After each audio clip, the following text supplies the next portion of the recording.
ஓம் சாய்ராம், ஜெய் சாய்ராம். எல்லாரும் நல்லா இருக்கணும், எல்லாருக்கும் நல்லதே நடக்கணும். அன்பு குழந்தையே, நீண்ட நாளாக நீ என்கிட்ட கேட்ட உனக்கானது தான் இப்போது உன் கைகளில் ஒப்படைப்பதற்காக என் கரங்களை தொட சொன்னேன். என் கையை தொட்ட உன் கைகளில் உனக்கான எல்லா வேண்டுதல்களையும் நிறைவேற்றி உன் மனம் மகிழும்படி அப்படியே ஒப்படைப்பேன் என் செல்லமே. நீ இன்ப அதிர்ச்சியை அடையக்கூடிய வகையில் உனக்கான எல்லா விஷயங்களையும் நிறைவேற்றி தருவதற்கு உன் சாயப்பா நான் இருக்கும்போது இனி நீ சந்தோஷமாக உன் வாழ்க்கையை வாழலாம். எங்கே வெளியே போனாலும் உன் சாயப்பாவுடைய இந்த உதியை உன் நெற்றியில் இட்டுவிட்டு போனால் நீ செய்யக்கூடிய காரியங்களெல்லாம் எந்த தங்குதடையும் இல்லாமல் தாராளமாக உனக்கு சுகமாக சாதகமாக நடந்து முடியும்.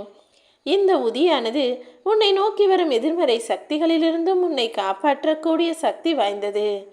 வான் அளவுக்கு பிரச்சனை வந்தாலும் நீ கலங்க வேண்டாம் என் செல்லமே.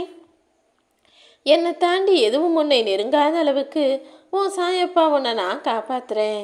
கடந்த காலத்தில் உன் வாழ்க்கையில் நடந்த விஷயங்களை நினச்சி நீ வருத்தப்பட வேணாம். இனி வரும் காலம் முழுவதும் நான் உன் கூடவே இருப்பேன். நடக்கக்கூடிய அனைத்தையும் உனக்கு நன்மையாகவே நடத்தி முடிப்பேன். ஏன் அனுமதி இல்லாமல் யாரும் உன்னை துன்புறுத்தி விட முடியாது என் செல்லமே.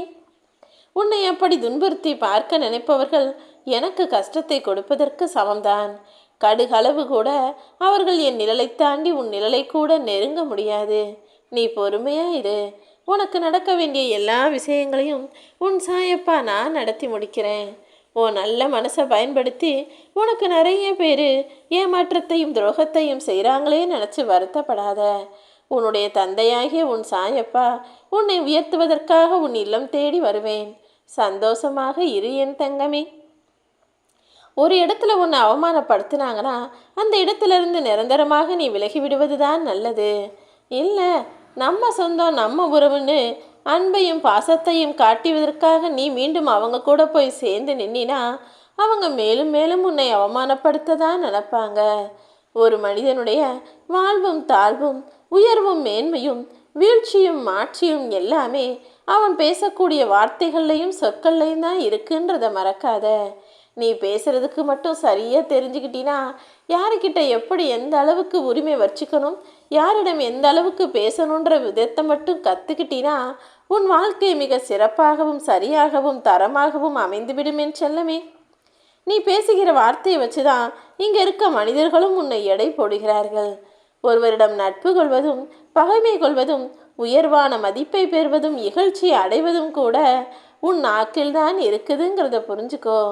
எப்போவுமே ஒரு வார்த்தையை ஒரு முறை பேசுவதற்கு முன்பாக உன் மனசுக்குள்ள பல முறை அதை பற்றி யோசனை செஞ்சுட்டு பேசு. ஏன்னா எதை கொட்டினாலும் அள்ளிடலாம், ஆனால் வார்த்தையை கொட்டினா அள்ள முடியாதல்லவா. வில்லிலிருந்து சென்ற அம்பும் வாயிலிருந்து போன சொல்லும் அதனுடைய நினச்ச இடத்தை தாக்காமல் விடாது. அதே போல விட்ட வார்த்தைகளை பேசிய வார்த்தைகளை திரும்ப பெறவும் முடியாதல்லவா. தீயில சுட்ட புண் கூட ஆறிடும். நாக்கால ஏதாவது ஒரு வார்த்தையை பேசிட்டா அதை கேட்டவங்க மனசு ஆறாதுன்னு சும்மா சொல்லவில்லை என் செல்லமே. எப்போதுமே நீ பேசக்கூடிய சொல்லும் வார்த்தைகளும் சரியானதாக முறையானதாக நிதானம் கூடியதாக இருந்தால் அது எந்த விதத்திலும் உனக்கு பாதிப்பை தராது. எப்போது என்ன நடந்தாலும் உன் சாயப்பா நான் உன் கூடவே இருந்து எல்லாத்தையும் பார்த்துக்கிட்டு தான் இருக்கேன். எதுவுமே உனக்கு கெட்டதாக நடக்க விடமாட்டேன்னு என் மேல் நம்பிக்கையோடு நீ இருந்தால் போதும்.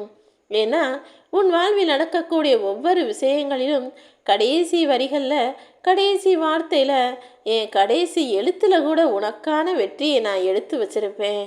நம்பிக்கையோடும் பொறுமையோடும் என் அருளை பெறுவதற்கு நீ தயாராக இருந்தால் எப்போது எது எப்படி உனக்கு கிடைக்கணுங்கிறத நான் எழுதி வச்சபடியே நீ பெற்றுக்கொண்டு விடுவாய் என் செல்லமே.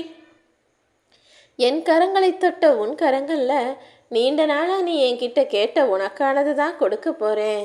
யார் யாருக்கு என்ன தேவைன்னு இந்த சாயப்பாவுக்கு நன்றாகவே தெரியும். உனக்கு தேவையானதையும் நிச்சயமாக உன் சாயப்பா உன் கைகளில் கொண்டு வந்து சேர்ப்பேன். ஓம் சாய்ராம்.